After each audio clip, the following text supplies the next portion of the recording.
Beijing বা packing জাতের হাঁস পালন জনপ্রিয় হয়ে উঠেছে। মাংস উৎপাদনের পাশাপাশি খামারিদের ভাগ্য বদলে দিচ্ছে। নওগাঁ জেলায় প্রায় ১,৫০০ পারিবারিক খামার গড়ে উঠেছে। পেকিং জাতের হাঁস পালন করছেন তিলকপুর গ্রামের নূর নবী। আধুনিক পদ্ধতি অনুসরণ করে তিনি মাচায় গড়ে তুলেছেন পারিবারিক খামার। দিনে দুবার খাবার দেন, বাকি সময় হাঁসগুলো মুক্ত জলাশয়ে বিচরণ করে এবং প্রাকৃতিক খাবার সংগ্রহ করে। এতে খরচ হয় কম। এভাবে ৬০ থেকে ৭০ দিনে এক একটি হাঁসের ওজন হয় ২.৫ থেকে ৩ কেজি। আমরা এই হাঁস পালে আমরা অনেক বেনিফিট পাইছি। মানে ১০০ এর আগে পালছিলাম, ও তাতেও ভালোই আসছে। এবারে আবার ১০০টা হাঁস আমরা বিক্রয় করছি, ৪০,০০০ টাকা লাভ আসছে। পরিপূরক বয়স ৬ মাস ৭ মাস বয়স হলে দেশি হাঁসের মিনিমাম ৬ মাস হতে হয়। ৬ মাসের বিক্রি রেট কত? ৪৫০, ৫০০, ৬০০, এর বেশি না। আর এগুলো ৬০ থেকে ৭০ দিনে এদের বিক্রি রেট ৭৫০ থেকে ৯০০ পর্যন্ত। নওগাঁ জেলায় পেকিং হাঁসের প্রায় ১,৫০০ খামার গড়ে উঠেছে। উদ্যোক্তারা বলছেন, বাজারে এই হাঁসের চাহিদা বেশি, ভালো দাম পাওয়া যাচ্ছে। অন্যদিকে মাচায় হাঁস পালনে রোগবালাই কম হয়, তাই অল্প খরচে লাভ হচ্ছে বেশি। আগেকার সে এখনকার দিন ভালো কাটছে। আগে মনে করে যেরকম কষ্টের দিন ছিল, এখন তো আর সেরকম কষ্টের দিন নাই।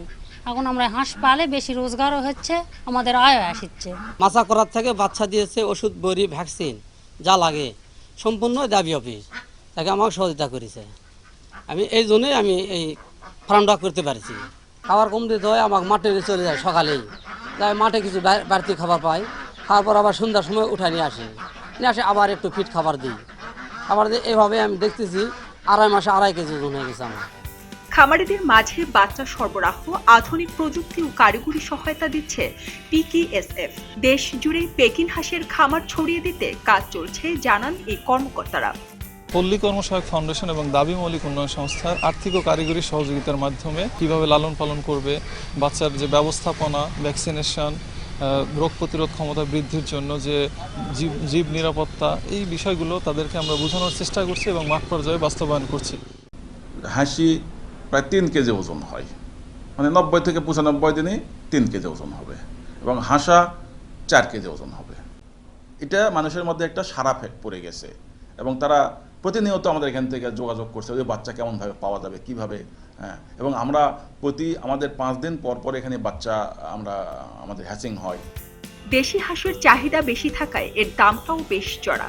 এরই প্রেক্ষিতে উন্নত জাতের বেইজিং বা পেকিং হাঁস নওগাঁতে দেশি হাঁসের চাহিদা পূরণ করে দেশের বিভিন্ন জেলাতে রপ্তানি করছে।